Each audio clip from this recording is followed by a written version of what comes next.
we've talked a lot of very technical stuff, I think, and maybe to give our audience a little bit of light on what is the user experience like. Like, let's say a typical user of this BTC lending vehicle.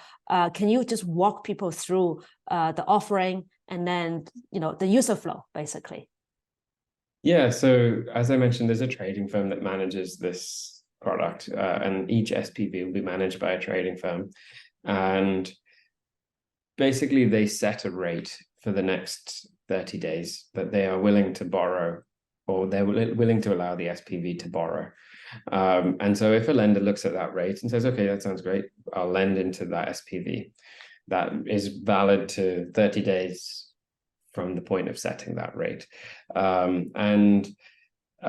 will then be lending into this bankruptcy remote entity and taking, as I mentioned, like this senior tranche. So they will send the money to the SPV, and the trading firm will do that specific activity to generate yield. So in this case, they will convert a portion of that.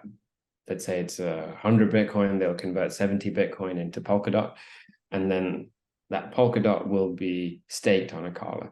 And the 30 Bitcoin is then used to buy Bitcoin perpetuals, equivalent to 70 Bitcoin, and sell the amount of DOT that was bought.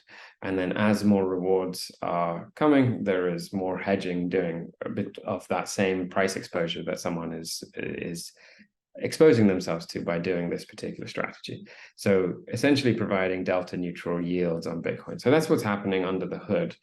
And then from the user experiences perspective, they're agreeing to lend. They sign the relevant MLAs or agree to the relevant terms. They send the Bitcoin, and then they can monitor those assets on a dashboard. So they can see that the SPV is managing X amount of assets. Y sits on this particular exchange, and Z sits in this particular wallet that is only allowed to do a specific set of activities, which is staking on Acala based on the policies that we've set in that wallet. And then the exchange has been configured in a way that it's only allowed to withdraw back to the SPV's custody solution. So broadly, like the trading firm is only able to execute specific trades and staking activity on behalf of the SPV, and it can't withdraw them anywhere else. So the lenders, from a user experiences perspective, can agree to a rate, see their funds hit the SPV, track the activity as those funds get deployed, and monitor the yield that gets generated on whatever cadence it comes. So that again, like, one of the peace of minds that we give outside of the monitoring is the trading firm injection of capital. So the trading firm gets to take the junior tranche. So the junior tranche tends to pay out a higher yield than the senior tranche.